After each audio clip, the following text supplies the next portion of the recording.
Life wasn't about microwaved dinners and threadbare clothes.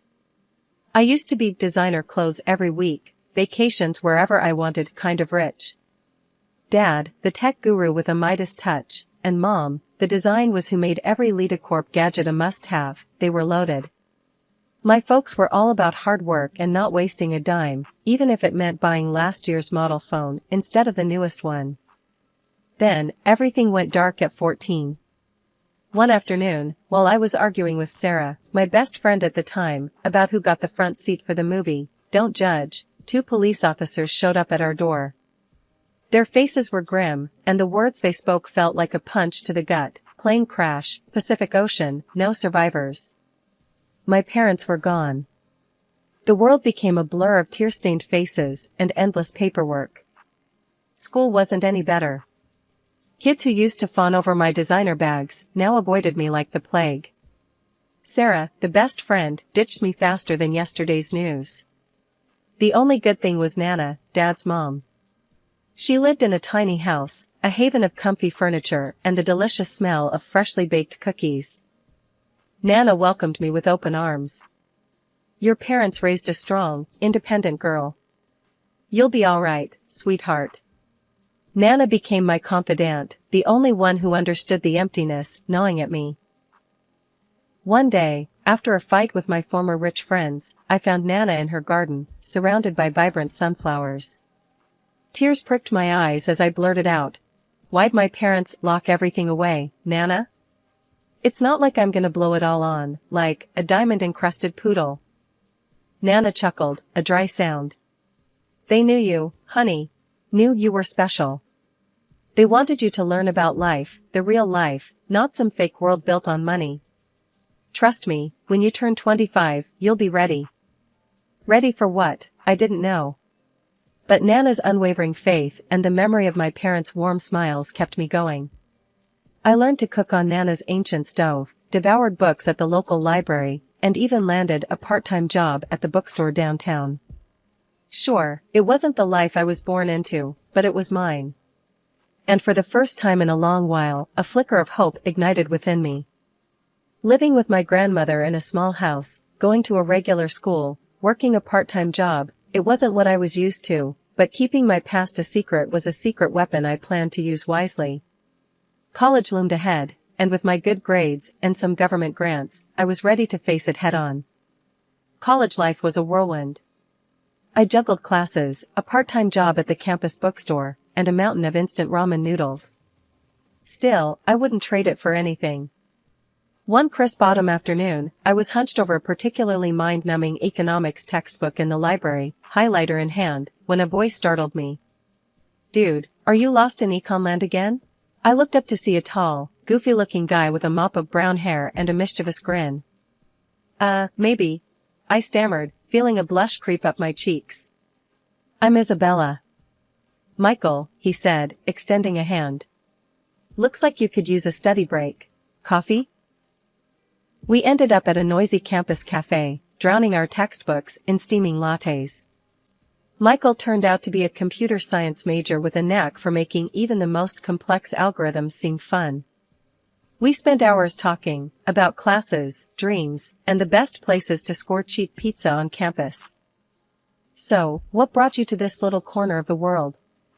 Michael asked, his eyes twinkling with curiosity. I hesitated.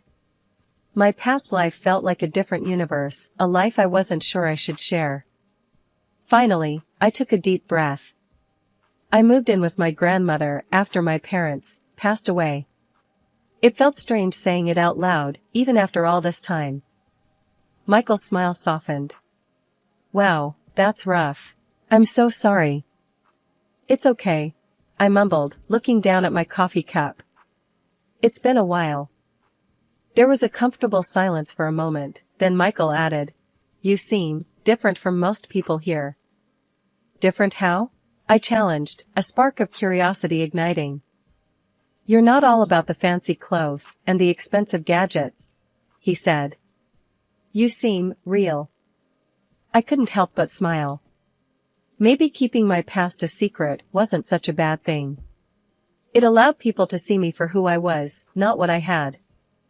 As the weeks turned into months, Michael became my best friend, my confidant. We spent hours studying together, exploring the city, and arguing about everything from the best way to brew coffee to the merits of different science fiction movies. One evening, after a particularly frustrating day at the bookstore, I found myself venting to Nana over a plate of her legendary chocolate chip cookies. "Ugh, Nana," I groaned, throwing myself down on the worn armchair. "People can be such jerks." Nana chuckled, her eyes crinkling at the corners. "Sounds like you had a rough day, sweetheart." I told her about the latte incident, about a particularly challenging calculus exam, and about my growing feelings for Michael. "He's funny, he's smart," I confessed, feeling my cheeks burn again. "But Nana, what happens when he finds out about my money?" Nana patted my hand gently. "Isabella," she said, her voice soft, but firm, "a good man won't care about your money. He'll care about you, about the person you are. It just feels wrong keeping this big secret from him." Nana squeezed my hand. "There's time for that later, sweetheart. When you turn 25, you can decide what to do. Until then, focus on your studies, on your friends, and on living life to the fullest." Butterflies pirouetted in my stomach like a drunken ballet. Today was the big day, meeting Michael's parents for the first time. We were practically engaged. Pulling into Michael's childhood driveway, a wave of nervousness washed over me. Their house was a sprawling brick monstrosity, the kind with manicured lawns and a fountain that probably cost more than my entire wardrobe. "Deep breaths, Isabella," I reminded myself. "You got this." The door swung open before I could even knock, revealing a woman with a perfectly coiffed blonde mane and a smile that didn't quite reach her eyes. "This must be Michael's mom, Martha." "Isabella, so lovely to finally meet you," she chirped, her voice dripping with honeyed condescension. Come in, dear." Behind her stood a younger girl, all skinny jeans and a bored expression. Michael's sister, Lily, I presumed. She barely glanced at me before rolling her eyes and sauntering back inside. Great first impression. Martha ushered me into a living room that looked straight out of a magazine, plush couches, gleaming hardwood floors, and enough throw pillows to build a fort. "So, Isabella," Martha began, her gaze scanning me head to toe in a way that made me feel like a used car on display. "Tell me about yourself. Where do you hail from?" "Oh, you know," I stammered, feeling the heat creep up my neck. "Just a small town girl. Grew up with my grandmother in a little one-story house." Martha's smile faltered for a split second before morphing back into a tight, plastic grin. "A one-story house, huh? Interesting." I could practically hear the unspoken judgment hanging in the air. This wasn't exactly going the way I'd hoped. Then, before I could even respond, Lily sauntered back into the room. "Mom," she drawled, flipping through a glossy magazine. "Does she even have a real job?" The question hung in the air, dripping with disdain. I almost blurted out that my family lawyer could buy their entire house with pocket change, but Nana's voice echoed in my head. "A good man won't care about your money. He'll care about you." Taking a deep breath, I met Lily's gaze head-on. "Actually," I said, my voice surprisingly calm, "I work at a bookstore downtown. It's not glamorous, but it pays the bills." Lily scoffed, but I didn't back down. I wasn't some spoiled rich girl, and I wouldn't let them treat me like one. "Speaking of bills," Martha chimed in, her voice suddenly serious. "Michael mentioned you two might be thinking about, well, let's just say I've had a prenuptial agreement drawn up." Now, a prenup wasn't exactly a surprise. Honestly, with her attitude, it was probably for the best. "No problem," I said, trying to sound nonchalant. "I think that's a smart idea. Actually, I'll have my lawyer take a look at it." Lily snorted. "Lawyer? You have a lawyer?" Again, I almost let it slip about the family retainer, but I bit my tongue. "Yeah," I lied smoothly. "A friend who's good with legalese." The rest of the afternoon was a blur of awkward silences, thinly veiled insults, and enough passive-aggressive comments to choke a horse. As soon as Michael mercifully appeared, I practically flew out the door with him. The next day, a thick envelope arrived in the mail addressed to me. Inside, a document with fancy lettering proclaimed it to be the prenuptial agreement Martha had mentioned. Skimming through it, it seemed straightforward enough, a division of assets acquired during the marriage, the usual boilerplate stuff. My heart hammered in my chest, during the marriage. This was exactly what worried me. I called my actual lawyer, the one Nana had recommended years ago, and explained the situation. He chuckled after hearing about the prenup. "They're barking up the wrong tree," he assured me. "This agreement only applies to assets acquired during the marriage. Your inheritance is separate and wouldn't be affected by this in the slightest." Relief washed over me. "So, what do I do?" "Simple," he said. "Sign the darn thing. It doesn't hurt you, and it might put their minds at ease. Besides, you know what they say, keep your enemies close." A slow smile spread across my face. Maybe this whole thing wasn't so bad after all. In fact, it might be a little fun to play along with their misconceptions for a while. The wedding wasn't a lavish affair at a swanky hotel, but it was perfect. We said our vows under a canopy of fairy lights in Nana's backyard, surrounded by close friends and family. It was simple, elegant, and filled with love. Everything I ever wanted. But as the saying goes, no wedding is complete without a little drama. And drama arrived in the form of Lily, Michael's heavily made up, heavily inebriated younger sister. A few glasses of champagne in, Lily decided it was showtime. In the middle of a toast, she slurred out accusations that would make a sailor blush. "She's after his money," she shrieked, pointing a shaky finger at me. "She doesn't know the first thing about manners, or class." My cheeks burned, but I held my tongue. Michael, however, did not. He marched over to her, his voice low and dangerous. "Lily, shut your mouth. Right. Now." Lily just scoffed and shoved him away. "Don't touch me. You're both fools. She's just a gold digger." That was it. I'd had enough. Ignoring Michael's pleading look, I whipped out my phone and dialed the police. "We have a situation here," I said calmly, explaining the scene. The party came to a screeching halt. Michael's mom turned a shade of purple, and guests exchanged stunned whispers. By the time the police arrived, Lily was sprawled on a lawn chair, muttering incoherent threats. The rest of the night was a blur. The police took Lily away, vowing to talk to her in the morning when she was sober. Michael apologized profusely, his face etched with shame. His mom, however, were a different story. Martha glared at me like I'd personally insulted the Queen. "You've disgraced this family," she hissed, her voice tight with fury. "Now the press will have a field day with this." Honestly, I didn't care. Their family drama? Not my problem. In fact, the prospect of less Martha in my life was kind of appealing. 2 years flew by in a blur of designer shopping sprees, fancy dinners, and a growing emptiness in the pit of my stomach. The cracks in our relationship, once hairline fractures, had widened into gaping chasms. Michael, the charming, attentive man I fell in love with, seemed to have vanished. In his place stood a stranger, a workaholic with a bottomless pit for money and a vocabulary increasingly laced with his mother's venomous barbs. He'd stay late at the office, returning home well past midnight, reeking of expensive cologne and a vague dissatisfaction that hung heavy in the air. One evening, as he scoffed at my suggestion for a cozy night in, a familiar phrase slipped from his lips. "Honestly, Isabella," he drawled, "sometimes I wonder if you understand the beauty of big money."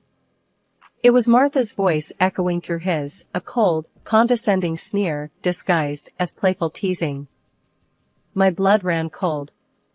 The urge to blurt out the truth, to reveal the hefty inheritance waiting for me on my 25th birthday, was a constant itch under my skin.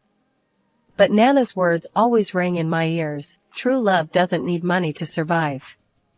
So I swallowed the truth, the bitter pill lodged in my throat. Desperate to salvage our crumbling marriage, I brought up the topic of children. Maybe it's time we started a family, I suggested tentatively, a hopeful smile plastered on my face.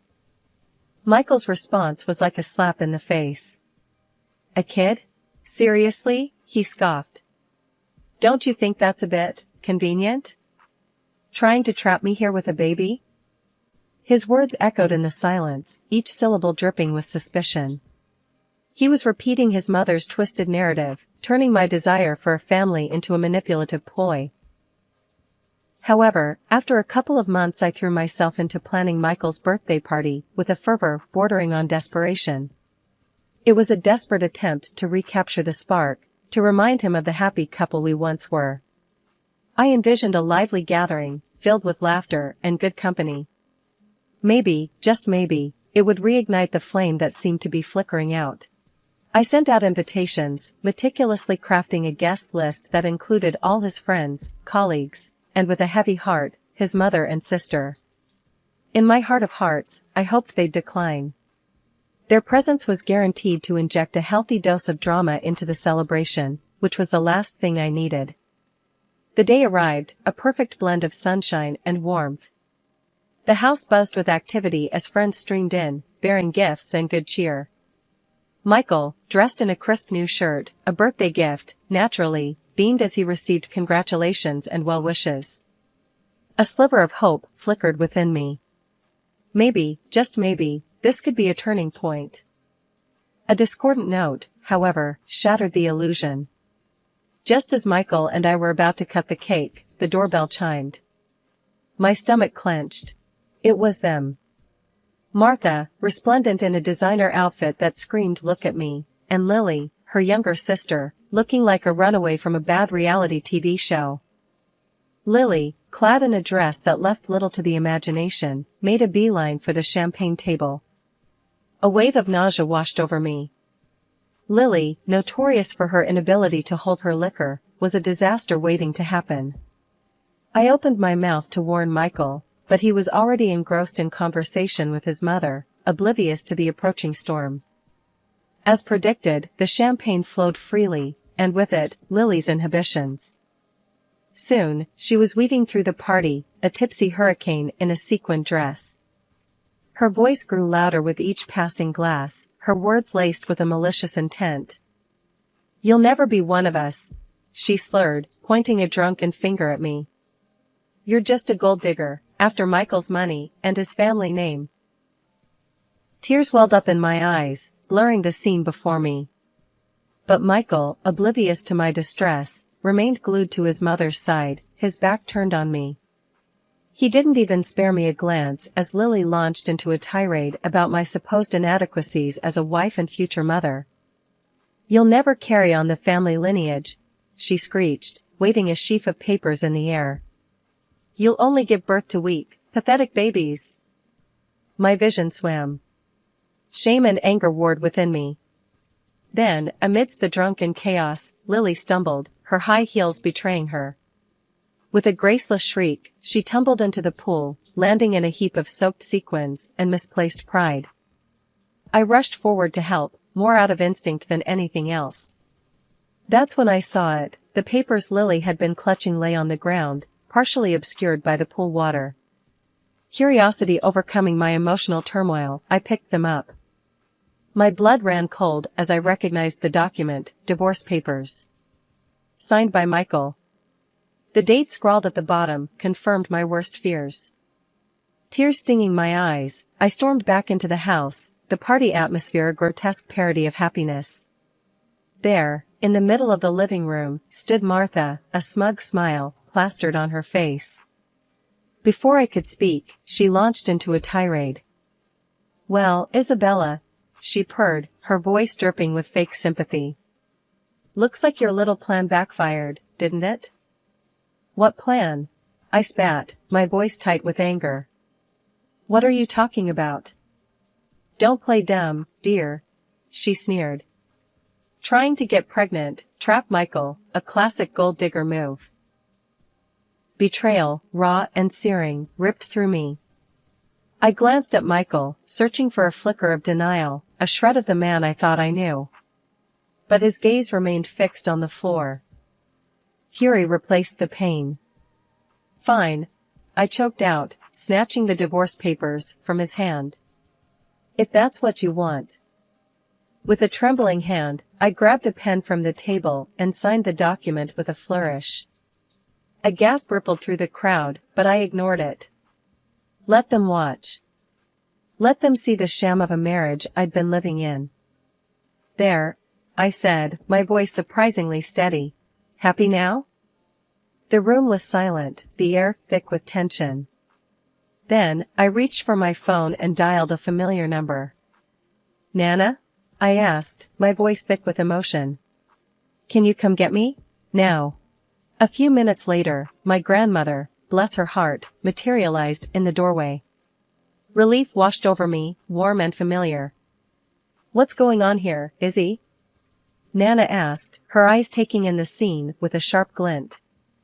Taking a deep breath, I launched into the whole sordid story, Michael's accusations, Martha's manipulations, the betrayal that felt like a physical blow. By the time I finished, a slow smile was spreading across Nana's face. That's all, she chuckled, her voice laced with amusement. Before I could reply, she turned to Michael and his mother, her voice laced with steel. Listen up, you two, she began. Isabella doesn't need your money or your pathetic family name. She's an heiress in her own right, set to inherit a vast fortune on her 25th birthday, which is, by the way, in a month. The color drained from Martha's face. Her smug smile had morphed into a mask of disbelief. Heiress, she stammered. But Michael said. Michael listens to his mommy a little too much, wouldn't you say? Nana retorted, her voice dripping with sarcasm. Martha sputtered, her carefully constructed facade crumbling. Isabella, she croaked, her voice laced with desperation. Forgive me. I was wrong. You deserve my son. Now it was my turn to scoff. Deserve? Their love had been built on lies and suspicion. The taste of betrayal lingered bitter on my tongue. As if on cue, a loud honking sound came from the driveway. My surprise gift, a top-of-the-line sports car, had arrived. A car I'd secretly bought for Michael, using money from my hidden account. Sliding behind the wheel, I gestured for Nana to join me. Let's go, Nana, I said, my voice firm. From now on, my lawyer will be dealing with all of you. As I pulled out of the driveway, I glanced back at Michael and his mother, their faces a picture of stunned silence. Leaning out the window, I added one last parting shot. Oh, and by the way, I said, a mischievous glint in my eyes. I recorded the whole thing, including your little drunken performance, Lily. I held up my phone, showing them the social media post with a rapidly rising number of. The roar of the engine filled the air as I peeled out of the driveway, leaving behind a cloud of dust and a family drama for the ages. A week after the dust settled from the divorce drama, the phone rang. It was Martha. Honey dripping from her voice, she launched into a desperate plea for reconciliation. Apparently, Michael was lost without me, and they both wanted me back in their perfect little family. I cut her short. Thanks for the offer, Martha, I said, my voice cool. But the damage is done. Move on. Then came Michael. He showed up at my doorstep, looking like a kicked puppy in a Brioni suit. A sob story about his manipulative mother and his undying love for me tumbled out of his mouth. Yeah, right. Spare me the crocodile tears, Michael, I said, my voice laced with steel. Actions speak louder than words. You had your chance. He hung his head, defeated. There weren't any grand gestures, no groveling or apologies worth a damn. Just another attempt at manipulating me back into his life. Goodbye, Michael, I said, shutting the door firmly. Nana and I remained in our cozy little house on Maple Street. Forget mansions, this place held memories, laughter, and the comforting aroma of Nana's famous apple pie. My 25th birthday arrived, ushering in a tidal wave of wealth. The inheritance was staggering, more money than I could ever dream of spending. But luxury cars and designer clothes held no appeal. Instead, I channeled that wealth into something meaningful. The Isabella Foundation, dedicated to my beloved parents, was born. This foundation offered a lifeline to people struggling financially, a way up from the quicksand of debt and hardship. It was my way of giving back, of making a difference in the world. Running the foundation kept me busy, but it was the most rewarding work I'd ever done. Reading success stories, witnessing the hope blossom in people's eyes, that's what fueled me. The sting of betrayal had faded, replaced by a quiet satisfaction.